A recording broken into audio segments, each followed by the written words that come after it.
ನಾನು ಸಕಲೇಶ್ಪುರ ವಿಧಾನಸಭಾ ಮೀಸಲು ವಿಧಾನಸಭಾ ಕ್ಷೇತ್ರದಲ್ಲಿ ಬಂದಿದ್ದೇನೆ. ಬೆಳಗ್ಗೆಯಿಂದ ಇಲ್ಲಿ ವಿಧಾನಸಭಾ ಕ್ಷೇತ್ರದ ಕಾರ್ಯಕರ್ತರನ್ನ ವಿಶೇಷವಾದ ತರಬೇತಿ ನೀಡತಕ್ಕಂಥ ಕಾರ್ಯದಲ್ಲಿ ತೊಡಗಿಸಿಕೊಂಡಿದ್ದೇವೆ. ಇವತ್ತು ಊಟಕ್ಕಾಗಿ ನಮ್ಮ ಹಳ್ಳಿಯಲ್ಲಿ ಊಟ ಮಾಡಬೇಕು ಅನ್ನೋ ದೃಷ್ಟಿಯಿಂದ ಇವತ್ತು ಹಳ್ಳಿ ರಾಗಿ ಮುದ್ದೆ ತಿನ್ನೋ ದೃಷ್ಟಿಯಿಂದ ಇವತ್ತು ನಾವು ಬಂದಿದ್ದೇವೆ. ಇವತ್ತು ನಮ್ಮ ಊರಿನ ಗೌಡರಾಗಿರ್ತಕ್ಕಂಥ ನಿಮ್ಮ ಹೆಸರೇನು? ಕೃಷ್ಣೇಗೌಡರು ಇಲ್ಲಿ ನಮ್ಮ ಜೊತೆಗಿದ್ದಾರೆ. ಕೃಷ್ಣೇಗೌಡರು ಬಹಳಷ್ಟು ಹಳ್ಳಿ ರೈತರವರು, ಅವ್ರಿಗೆ ಇದು ಗೊತ್ತಿಲ್ಲ, ಮೋಸ ಆದಾಗ ವಂಚನೆ ಗೊತ್ತಿಲ್ಲ. ಅವ್ರೇನಿದ್ರು ಬಡತನ ನೋವುಗಳು ಎಲ್ಲವನ್ನ ನೋಡ್ಕೊಂಡ್ ಬಂದಿರ್ತಕ್ಕಂಥವ್ರು, ಬಡತನದಲ್ಲಿ ಇರ್ತಕ್ಕಂಥ ರೈತಾಪಿ ಜನಕ್ಕೆ ಅವರು ಸಹಾಯ ಮಾಡ್ತಕ್ಕಂಥವ್ರು. ಇವತ್ತು ಭಾರತೀಯ ಜನತಾ ಪಕ್ಷವನ್ನ ಗೆಲ್ಲಿಸಬೇಕು, ಅಧಿಕಾರಕ್ಕೆ ಬರಬೇಕು. ಆ ದಿಕ್ಕಿನಲ್ಲಿ ಇವತ್ತು ಸಕಲೇಶ್ಪುರ ತಾಲೂಕಿನ ಕದಾಳು ಗ್ರಾಮದ ಇವತ್ತು ಮನೆಯ ಮಾಲೀಕರಾಗಿರ್ತಕ್ಕಂಥ ಲೋಕೇಶ್ ಗೌಡ್ರು ಇಲ್ಲಿದ್ದಾರೆ, ಮಂಡಲ ಅಧ್ಯಕ್ಷರು, ಈ ಒಂದು ತಾಲೂಕು ಅಧ್ಯಕ್ಷರು. ಇವತ್ತು ಈ ಕಾರ್ಯಕ್ರಮದಲ್ಲಿ ಭಾಗವಹಿಸಕ್ಕೆ ಅವ್ರ ಮನೆಗೆ ಊಟಕ್ಕೆ ಕರೆದು ಬಹಳ ಖುಷಿ ಪಟ್ಟವರು. ಇವತ್ತು ನಮ್ಮ ಉತ್ತರ ಪ್ರದೇಶದ ಎಂಪಿಗಳು ಇವತ್ತು ನಮ್ಮ ಹರೀಶ್ ದ್ವಿವೇದಿ ಅವರು ಸಹ ಇಲ್ಲಿ ಬಂದಿದ್ದಾರೆ. ಅವರು ಇಲ್ಲಿ ಬಂದು ಊಟಕ್ಕೆ ಕರೆದಿರ್ತಕ್ಕಂಥದ್ದು ಮತ್ತೆ ಹಳ್ಳಿಯಲ್ಲಿ ಊಟ ಮಾಡೋದು ಒಂದು ಸೌಭಾಗ್ಯ ನಮಗೆ ಕಲ್ಪಿಸ್ಕೊಂಡಿದ್ದಾರೆ ಇವತ್ತು ಲೋಕೇಶ್ ಗೌಡ್ರು.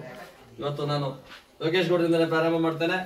ಗೌಡ್ರೆ, ಇವತ್ತು ನಿಮ್ಮ ಮನೆಯಲ್ಲಿ ಇವತ್ತು ಸಂಭ್ರಮದ ನಮ್ಮ ಊಟದ ಆಚರಣೆ ಮಾಡ್ತಾ ಇದ್ದೀವಿ, ಊಟ ಕೊಡ್ತಾ ಇದ್ದೀವಿ. ಅದಕ್ಕೆ ತಮ್ಮ ಸಂತೋಷ ಏನು? ಬಿಜೆಪಿಯನ್ನ ಗೆಲ್ಸೋದಕ್ಕೆ ನಾವು ಏನ್ ಏರ್ಪಾಡು ಮಾಡ್ಕೊಂಡಿದ್ದೀವಿ? ಇವತ್ತು ಒಂದು ಕಾರ್ಯಕ್ರಮನ ಮುಗಿಸಿ ನಾವು ನಮ್ಮ ಮನೆಗೆ ಒಬ್ಬ ಸಾಮಾನ್ಯ ಕಾರ್ಯಕರ್ತ, ಬಿಜೆಪಿ ಸಾಮಾನ್ಯ ಕಾರ್ಯಕರ್ತರ ಮನೆಗೆ ರಾಷ್ಟ್ರೀಯ SC ಮೋರ್ಚಾ ಅಧ್ಯಕ್ಷರು ನಮ್ಮ ಮನೆ ಬರ್ತಾರೆ ಅಂತ ನಾನು ನಿಜವಾಗ್ಲೂ ನನ್ನ ಭಾವನೆಯಲ್ಲಿ ನಾನು ತಿಳ್ಕೊಂಡಿರಲಿಲ್ಲ. ಹಾಗೂ ಉತ್ತರ ಪ್ರದೇಶದ MP ಅವರಾದಂಥ ಹರೀಶ್ ದ್ವಿವೇದಿ ಅವರು ಸಹ ನನ್ನ ಮನೆಗೆ ಒಬ್ಬ ಸಾಮಾನ್ಯ ಕಾರ್ಯಕರ್ತರ ಮನೆಗೆ ಊಟಕ್ಕೆ ಬರ್ತಾರೆ ಅಂತ ನಾನು ಯಾಕೆ ಅಂತಂದ್ರೆ ಇವತ್ತು ನಮ್ಮ ಪಕ್ಷದ ಒಂದು ಸಿದ್ಧಾಂತ ಇದೆ. ಏನು? ಒಂದು ಹಳ್ಳಿಯಲ್ಲಿ ವಾಸ್ತವ್ಯ ಕೊಡಬೇಕು, ಹಳ್ಳಿಯ ಒಬ್ಬ ರೈತನ ಮನೆಗೆ ಹೋಗ್ಬೇಕು, ಹಳ್ಳಿಯ ಒಬ್ಬ ಕಾರ್ಯಕರ್ತನ ಮನೆಗೆ ಹೋಗ್ಬೇಕು. ಈ ಭಾವನೆಗಳನ್ನ ನಮ್ಮ ಪಕ್ಷದ ಅನೇಕ ಮುಖಂಡರು ಇಟ್ಕೊಂಡಿರೋದು ನೋಡಿದಾಗ ನನಗೆ ತುಂಬಾ ಸಂತೋಷ ಆಗುತ್ತೆ. ಯಾಕೆ ಅಂತಂದ್ರೆ ಇಂಥ ಪಕ್ಷದಲ್ಲಿ ನಾವು ದುಡಿತಿದ್ದೀವಲ್ಲ, ಇಲ್ಲಿವರೆಗೆ ದುಡಿದು ಇವತ್ತು ನಮ್ಮ ಮನೆಗೆ ಅವ್ರು ಬಂದಿರೋದು ನನ್ನ ಕೋಟಿ ಪುಣ್ಯ. ಯಾಕೆಂದ್ರೆ ಪಕ್ಷ ಅಧಿಕಾರಕ್ಕೆ ಬಂದೇ ಬರುತ್ತೆ, ಅದ್ರ ಬಗ್ಗೆ ಸಂಶಯ ಇಲ್ಲ. ಇವತ್ತು ದೇಶದಲ್ಲಿ ನರೇಂದ್ರ ಮೋದಿ ಅಂತಹ ಒಂದು ಪ್ರಧಾನಿಯನ್ನ ಇಡೀ ಪ್ರಪಂಚ ಒಪ್ಪಿದಾಗ ಅದರಲ್ಲಿ ಈ ಆಲೂರು ತಾಲೂಕು ಹಾಸನ ಜಿಲ್ಲೆ ಒಪ್ಪಲ್ಲ ಅಂತ ಯಾವುದೇ ಕಾರಣಕ್ಕೂ ತಿಳ್ಕೊಳ್ಳಂಗಿಲ್ಲ. ಹಾಸನದಲ್ಲಿ ನಾವು ಕನಿಷ್ಠ ಅಂದ್ರೆ 3 ಸೀಟನ್ನ ನಾವು ಗೆಲ್ತೀವಿ ಅನ್ನೋ ಒಂದು ನಿರೀಕ್ಷೆ ನಾವು ಇದ್ದೀವಿ. ಅದರಲ್ಲೂ ಸಕಲೇಶ್ಪುರ ಕ್ಷೇತ್ರಗಳು ಒಂದು ಇದೆ ಅಂತ ನಾನು ಹೇಳ್ತಾ ನನ್ನ ಮಾತು ಮುಗಿಸ್ತಾ ಇದ್ದೀನಿ. ಜೈ ಹಿಂದ್. ನೋಡಿ, ಲೋಕೇಶ್ ಗೌಡ್ರು ಇವತ್ತು ಊಟಕ್ಕೆ ಕರೆದಿದ್ದಾರೆ. ಊಟ ಕೊಡೋದ್ರ ಜೊತೆಗೆ ಅವರ ಮನದಾಳದ ಮಾತುಗಳನ್ನು ಹೇಳಿದ್ದಾರೆ. ಬಿಜೆಪಿಯ ರಾಷ್ಟ್ರೀಯ ಪ್ರಧಾನ ಕಾರ್ಯದರ್ಶಿ ಆಗಿರೋ ಚೀನಾರಾಮ್ ಅವರು ನನ್ನನ್ನು ಕರೆದಿರ್ತಕ್ಕಂಥದ್ದನ್ನು ಬಹಳ ಖುಷಿಯಾಗಿ ಹೇಳ್ಕೊಂಡ್ರು. ಈಗ ಕೃಷ್ಣೇಗೌಡರು ಈಗ ಅವ್ರಿಗೆ ನೋಡಿ ಟೌಲ್ ಹಾಕಿದ್ದಾರೆ, ಪಂಚೆ ಕಟ್ಟಿದ್ದಾರೆ. ರೈತರು ಆಮೇಲೆ ಶೇವಿಂಗ್ ಮಾಡಿಲ್ಲ, ತಲೆಗೆ ಬಣ್ಣನೂ ಹಾಕಿಲ್ಲ, ಆದ್ರೂ ಅವ್ರಿಗೆ ಯಾವುದೇ ಇದಿಲ್ಲ, ನೇರವಾಗಿ ಜನರ ಜೊತೆ ಬೆರೆಯಂತ ಒಂದು ನಾಯಕ ಇವತ್ತು ನಮ್ಮ ಜೊತೆ ಮಾತಾಡ್ತಾರೆ. ಈಗ ನಮಗೆ ತುಂಬಾ ಏನಪ್ಪಾ ಅಂದ್ರೆ ನಮ್ಮ ಸರ್ಕಾರ ಒಂದು ಬಿಜೆಪಿ ಬರಬೇಕಂದ್ರೆ ಕರ್ನಾಟಕದಲ್ಲಿ ತುಂಬಾ ಖುಷಿಯಾಗಿದೆ. ಆದ್ದರಿಂದ ಇಲ್ಲಿ ಲೋಹಿತ್ ಅವರು ನಮ್ಮ ತಾಲೂಕಿನ ಅಧ್ಯಕ್ಷರಾಗಿ ವಹಿಸಿಕೊಂಡಿರೋದ್ರಿಂದ ಇವತ್ತು ಉತ್ತರ ಪ್ರದೇಶದ MP ಅವರು ದ್ವಿವೇದಿ ಅವರು ಇಲ್ಲಿ ಊಟಕ್ಕೆ ಬಂದರೆ ತುಂಬಾ ಸಂತೋಷವಾಗಿದೆ. ಹಾಗೆ ನಮಗೆ ಒಂದು ಮೋದಿಯನ್ನು ನೋಡಿದರೆ ತುಂಬಾ ಸಂತೋಷವಾಗುತ್ತದೆ. ಆದ್ದರಿಂದ ನಮ್ಮ ತಾಲೂಕಿಗೆ ಬರಬೇಕೆಂದು ಮೋದಿ ಕೇಳಿಕೊಳ್ಳುತ್ತಿದ್ದೇವೆ. ಮೋದಿಯವರು ಬರಕ್ ಆಗದೆ ಇದ್ರು ಮೋದಿ ಮೇಲೆ ಅಭಿಮಾನ ಇರ್ತಕ್ಕಂಥ ಊರಿಗೆ ಮೋದಿ ಬರಕ್ ಸಾಧ್ಯ ಆಗಲ್ಲ. ಆದ್ರೆ ಅವರ ಪ್ರೀತಿ ಇಲ್ಲಿ ಇದ್ದೇ ಇರ್ತದೆ. ಅವ್ರ ದೇಶಕ್ಕಾಗಿ ಪ್ರಾಣ ಕೊಡೋಕು ರೆಡಿ ಆಗಿರ್ತಕ್ಕಂಥ ಒಬ್ಬ ಪ್ರಧಾನಮಂತ್ರಿಗಳು. ಹಾಗಾಗಿ ಅವ್ರು ಬರ್ತಾರೆ. ಈಗ ನಮ್ಮ ಉತ್ತರ ಪ್ರದೇಶದಿಂದ ನಮ್ಮ ಇವರು ನಮ್ಮ ಲೋಕಸಭಾ ಸದಸ್ಯರು MP-ಗಳು ಅವರು ಹರೀಶ್ ದ್ವಿವೇದಿ ಅಂತ ಅವರು ಈ ಊರಿಗೆ ಬಂದಿದ್ದಾರೆ. ಈ ಹಳ್ಳಿನಲ್ಲಿ ಜನರ ಬಗ್ಗೆ ಬಹಳ ಖುಷಿ ಪಟ್ಟಿದ್ದಾರೆ. ಬೆಳಗ್ಗೆಯಿಂದ ನಮ್ಮ ಜೊತೆ ಕೆಲಸ ಮಾಡಿದ್ದಾರೆ. आप इधर उत्तर प्रदेश MP आप इधर ये लोग देखने के लिए ये हासन डिस्ट्रिक्ट में 4 विधानसभा के चुनाव लड़ने के लिए उनका तैयारी करने के लिए आपको ये छोटा खेड़े को आपको क्या सब ये खुशी हुआ? देखिए, हासन जिले में बेल्लूर सहित 4 विधानसभाओं में मेरी ड्यूटी लगी है। भारतीय जनता पार्टी कर्नाटक में 2018 के विधानसभा चुनाव में ऐतिहासिक मतों से, ऐतिहासिक बहुमत से कर्नाटक में सरकार बनाए। इस दिशा में भारतीय जनता पार्टी के सभी कार्यकर्ता अलग अलग क्षेत्रों में लगे हुए हैं। निश्चित रूप से जिस प्रकार का उत्साह पूरे कर्नाटक में गाँव में, आज मैं इस गाँव में आया हूँ और जितने पुराने कार्यकर्ता, जितने कैडर के लोग यहाँ पर मिले हैं, निश्चित रूप से मैं कह सकता हूँ कि 2018 में भारतीय जनता पार्टी येदियुरप्पा जी के नेतृत्व में सरकार बनाएगी और मोदी जी की जो योजनाएं पूरे देश में गांव, गरीब, किसान, मजदूर के लिए है, उन योजनाओं को आम जनता तक पहुंचाने में हमारी सरकार सफल होगी।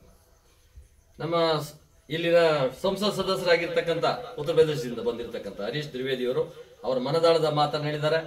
इधर गरीब लोग के लिए साथ देने के आया, ये केड़े में आपको खाना खाने की भी कोशिश करको है, उनको धन्यवाद बोलूंगा। इधर विस्तार है का हमारा मैसूर का मेरा भैया है, मैसूर से आको इधर बीजेपी का बहुत लड़ाई करने के लिए तैयारी लग गया। पूरे ऐसे कार्यकर्ता यूथ्स को बहुत काम देने का काम कर रहे हैं।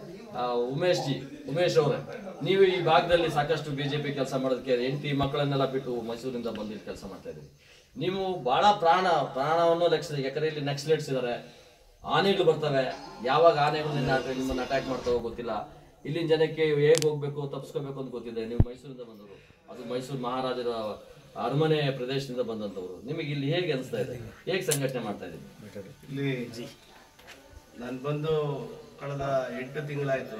8 ತಿಂಗಳಿಂದ ನಾನು ಕಾರ್ಯಕರ್ತರ ಜೊತೆಯಲ್ಲಿ ಕೆಲಸ ಮಾಡ್ತಾ ಇದ್ದೀನಿ। ಹಾಗಾಗಿ ಎಲ್ಲ ಕಾರ್ಯಕರ್ತರು ನನ್ನ ಜೊತೆ ಇರೋದ್ರಿಂದ ಆನೆಗಳಾಗ್ಲಿ, ನಕ್ಸಲೇಟ್ ಆಗಲಿ ನಮ್ಗೆ ಯಾವುದೇ ಭಯ ಅನ್ಸೋದಿಲ್ಲ। ಯಾಕೆಂದ್ರೆ ನಮ್ಮ ಕಾರ್ಯಕರ್ತರು ನಮ್ಮ ಜೊತೆ ಇರೋವರೆಗೂ ನಮ್ಗೆ ಯಾವುದೇ ನಕ್ಸಲೇಟ್ ಆಗಲಿ, ಆನೆಗಳಾಗಲಿ ಏನೂ ಮಾಡಲ್ಲ ಅಂತ ಧೈರ್ಯದಿಂದ ಹೇಳ್ತಾ ಇದ್ದೀನಿ। ಯಾಕೆ ಸದಾ ಚಟುವಟಿಕೆಯಿಂದ ಇರೋಂಥ ಕಾರ್ಯಕರ್ತರು ನಮ್ಮ ಜೊತೆಲಿದ್ದಾರೆ। ಹಾಗಾಗಿ ಬೈಕಲ್ಲೂ ಕೂಡ ನಾವು ರಾತ್ರಿ ಹೊತ್ತಾದ್ರೂ 12 ಗಂಟೆ ಆದ್ರೂ 3 ಜನ ಹೋಗ್ತಾ ಇದ್ವಿ।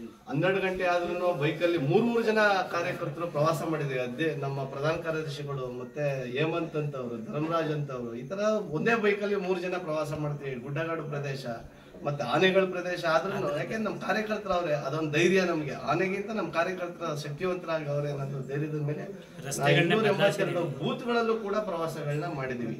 ಅಷ್ಟು ಪೂರ್ಣ ಪ್ರಮಾಣದಲ್ಲಿ ರಸ್ತೆ ಸರಿ ಇಲ್ಲ, ಮತ್ತೆ ನಕ್ಸಲೈಟ್ ಅವಳಿ ಮೂಡಿಗೆರೆ ಸೈಡ್ ಅಲ್ಲಿ ಇದ್ರು ಕೂಡ ಯಾರಿಗೂ ಇದ್ರ ನಮ್ದು ಸಂಘಟನೆ ಆಗಬೇಕು।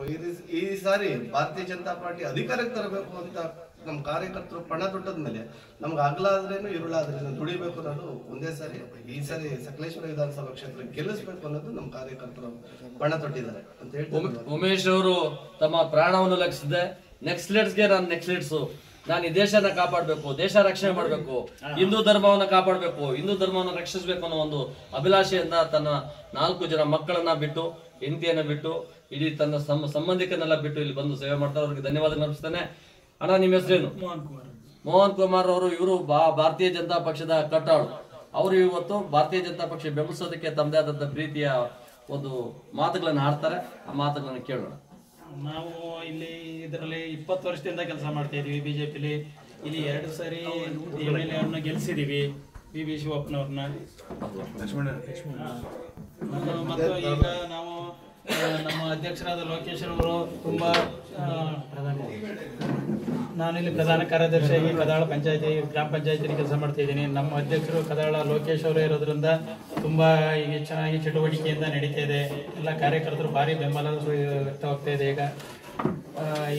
ಈಗ ಇದರಲ್ಲಿ ನಮ್ಮ ಬಿಜೆಪಿ ಭಾರಿ ಮುಂಚೂಣಿಯಲ್ಲಿರೋದ್ರಿಂದ ನಾವು ಗೆಲ್ತೀವಿ ಅನ್ನೋ ಭರವಸೆನ ಕೊಡ್ತಾ ಇದೀವಿ। ದೇವೇಗೌಡರ ತವರು ತಾಲೂಕಿದು, ಜಿಲ್ಲೆ ಇದು ಹಾಸನದಲ್ಲಿ ಧರ್ಮರಾಜ್ ಅವರು ಪ್ರಧಾನ ಕಾರ್ಯದರ್ಶಿಗಳಾಗಿ ಭಾರತೀಯ ಜನತಾ ಪಕ್ಷದ ಕಟ್ಟಾಳಾಗಿ ಬಹಳ ಹೋರಾಟ ನೋಡೋದಕ್ಕೆ, ಆದ್ರ ಮನಸ್ಸು ಮಾತ್ರ ಬಹಳ ಒಳ್ಳೆ ಮನಸ್ಸು, ಮಗುವಂತ ಮನಸ್ಸು। ಅವರು ಇವತ್ತು ಭಾರತೀಯ ಜನತಾ ಪಕ್ಷವನ್ನ ಗೆಲ್ಲಿಸದೇ ಇರ್ತೀರ್ತೇನೆ ನಾನು, ಈ ಒಂದು ಸಕಲೇಶ್ಪುರದ ಮೀಸಲು ವಿಧಾನಸಭಾ ಕ್ಷೇತ್ರದಲ್ಲಿ ನಮ್ಮ ಭಾರತೀಯ ಜನತಾ ಪಕ್ಷದ ಅಭ್ಯರ್ಥಿಯನ್ನ ಗೆಲ್ಲಿಸೋ ಕೆಲಸವನ್ನ ಮಾಡ್ತೀನಿ ಅಂತ ಕಂಕಣ ತೊಟ್ಟಿದ್ದಾರೆ। ಈಗ ಧರ್ಮರಾಜ್ ಅವರು ಮಾತಾಡ್ತಾರೆ। ನಾವು ಇವತ್ತು ಏನು ನಮ್ಮ ಮಂಡಲದ ಅಧ್ಯಕ್ಷರು ಮನೆಯಲ್ಲಿ ನಾವು ಇವತ್ತು ಇಲ್ಲಿ ಸೇರಿದ್ದೇವೆ ಇವತ್ತು ಭೋಜನಕ್ಕೆ ಸೇರಿದಂಥ ಸಮಯದಲ್ಲಿ ಈ ರಾಷ್ಟ್ರದ ದೊಡ್ಡ ರಾಜ್ಯ ಉತ್ತರ ಪ್ರದೇಶದ ಒಬ್ಬ ಹಾಲಿ ಸಂಸದರು ಇವತ್ತು ನಮ್ಮ ಗ್ರಾಮಕ್ಕೆ ಬಂದಿದ್ದಾರೆ। ಇವತ್ತು ಉತ್ತರದಿಂದ ದಕ್ಷಿಣದ ಭಾಗದಲ್ಲಿ ಅವರಿದ್ದಾರೆ। ಅಂಥ ಸಮಯದಲ್ಲಿ ನಮಗೊಂದು ಸಂತೋಷನೂ ಆಗುತ್ತೆ। ಇವತ್ತು ಏನು ನಾವು ವಸುದೈವ ಕುಟುಂಬಕಂ, ಈ ದೇಶ ಒಂದು ಅನ್ನೋದಕ್ಕೆ ಉದಾಹರಣೆ ಇವತ್ತು ಭಾರತೀಯ ಜನತಾ ಪಾರ್ಟಿ ಇವತ್ತು MP ನಮ್ಮ ಗ್ರಾಮಕ್ಕೆ ಕಳಿಸಿರೋದೇ ಅಂತ ನಾನು ಅಂತೀನಿ. ಹಾಗೇನೆ ಇವತ್ತು ಹಳ್ಳಿಗಳಲ್ಲಿ ನಾವು ಸುಮಾರು 8 ತಿಂಗಳಿಂದ ಒಂದೂವರೆ ವರ್ಷದಿಂದ ನಾವು ಕೆಲಸ ಮಾಡ್ತಾ ಇದ್ದು. 8 ತಿಂಗಳಿಂದ ಏನು ನಮ್ಮ ವಿಸ್ತಾರಕರು ಬಂದಮೇಲೆ ನಮ್ಮನ್ನು ಒಂದೊಂದು ಊರಿಗೆ 5 ದಿವಸ ಹೋಗೋಕ್ಕೆ 5 ದಿವಸ ಹೋಗೋದಕ್ಕೆ ಒಂದು ಶಕ್ತಿಯನ್ನು ಕೊಟ್ಟರು. ಅವರಿಂದಾಗಿ ಇವತ್ತು ಈ ಜಿಲ್ಲೆ ಒಳಗೆ ನಮ್ಮ ಆಲೂರು ಮತ್ತು ಸಕಲೇಶಪುರ ಕ್ಷೇತ್ರ ಏನು ಅಮಿತ್ ಶಾ ಅವರ ಯೋಚನೆಗಳಿದ್ದು ಆ ಯೋಚನೆಗಳು ಗ್ರಾಮೀಣ ಪ್ರದೇಶದಲ್ಲಿ ಪಕ್ಷವನ್ನು ಸಂಘಟನೆ ಮಾಡಬೇಕು ಅನ್ನೋದು ಅದೆಲ್ಲವೂ ಸಹ ಇವತ್ತು ನಂಬರ್ 1 ಸ್ಥಾನದಲ್ಲಿ ನಾವು ಇದ್ದೀವಿ. ಅದರಿಂದಾಗಿ ನಾವು ಹೆಚ್ಚಿನ ಶಕ್ತಿಯನ್ನು ಇವತ್ತು ಕೊಟ್ಟು ನಮಗೆ ಒಳ್ಳೆಯ ಒಬ್ಬ ಅಭ್ಯರ್ಥಿಯನ್ನು ಹಾಕಿದ್ದೆ. ಅದರಲ್ಲಿ ನಾವು 100ಕ್ಕೆ 100 ಈ ಭಾಗದಲ್ಲಿ ನಾವು ಮತ್ತೆ BJPಯನ್ನು ಗೆಲ್ಲಿಸುವ ಮೂಲಕ ಒಂದು ಶಕ್ತಿಯನ್ನು ನೀಡ್ತೀವಿ. ಈ ಜಿಲ್ಲೆಯಲ್ಲೇ ನಾವೇ ಪ್ರಥಮ ಬಾರಿ ಇಲ್ಲಿ ಇದ್ದೀವಿ ಅಂತ ನಾನು ಘಂಟಾಘೋಷವಾಗಿ ಹೇಳ್ತೀನಿ.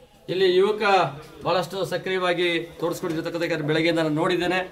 ಪ್ರಧಾನ ಕಾರ್ಯದರ್ಶಿಗಳು ಮತ್ತೆ ಕನ್ನಡದ ಹುಡುಗ, ಹಾಸನದ ಸಕಲೇಶಪುರದ ಹುಡುಗ ಇವತ್ತು ಹಿಂದಿಯಲ್ಲಿ ಮಾತಾಡ್ತಕ್ಕಂಥ ಒಂದು ಸಂಸದರನ್ನ ಮಾತಾಡಿದಂಥ ಮಾತನ್ನ ಅನುವಾದ ಮಾಡಿರ್ತಕ್ಕಂಥದ್ದು ಬಹಳ ಅದ್ಭುತವಾಗಿ. ಬಹಳ ಯುವಕ ಇವತ್ತು ಚಿಗುರು ಮೀಸೆ ಇದೆ. ನೋಡೋಣ ಏನ್ ಹೇಳ್ತಾರೆ ಅವರಿಗೆ ಇವತ್ತು BJP ಬಗ್ಗೆ.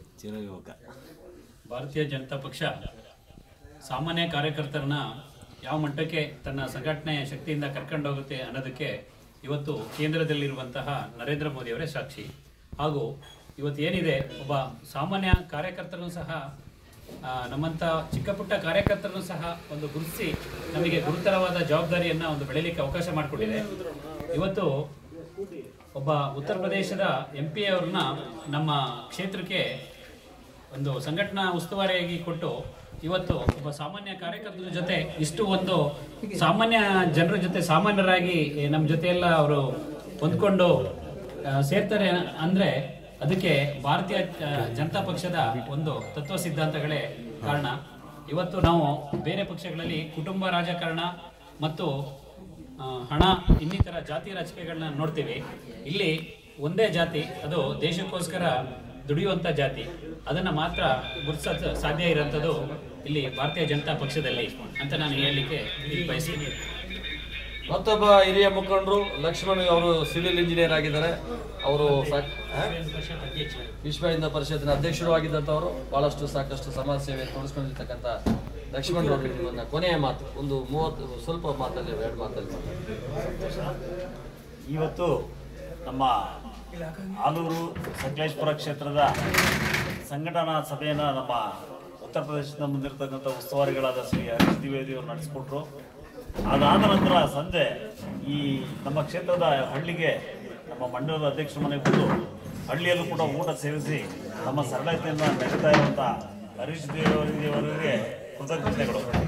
ನಿಜವಾಗ್ಲೂ ಹೇಳಬೇಕು ಅಂದರೆ ನಮ್ಮ ಭಾರತೀಯ ಜನತಾ ಪಕ್ಷದ ಸಂಸ್ಕೃತಿನೇ ಒಂದು ವಿಶೇಷ. ಇಲ್ಲಿ ನಮ್ಮ ಪಕ್ಷದ ಎಲ್ಲರೂ ಸೇರಿ ತುಂಬಾ ಸರಳವಾಗಿ ಒಂದು ಪಕ್ಷವನ್ನ ಚುನಾವಣೆಗೆ ಯಾವ ರೀತಿ ತಯಾರು ಮಾಡಬಹುದು ಅಂತ ಹೇಳಿ ಎಲ್ಲರಿಗೂ ಪಾಠ ಕಲಿಸುವ ರೀತಿಯಲ್ಲಿ ಇವತ್ತು ನಾವು ಪಕ್ಷ ಅಮಿತ್ ಶಾ ಅವರ ಒಂದು ಪ್ಲಾನ್ ನಲ್ಲಿ ನಾವೆಲ್ಲ ನಡೆದು ಹೋಗ್ತಾ ಇದೀವಿ. ಹೀಗಾಗಿ ನಾವು ಈಗಾಗಲೇ ಚುನಾವಣೆ ಮುಂಚೂಣಿಯಲ್ಲಿದ್ದೀವಿ. ಈ ಕ್ಷೇತ್ರವನ್ನು ಜಯ ಕಳಿಸೋದು ಶತಸಿದ್ಧ ಅಂತ ನಾನು ಸಂತೋಷದಿಂದ ಹೇಳಕ್ ಬಯಸ್ತೀನಿ. ಇಲ್ಲಿನ ಯುವಕರು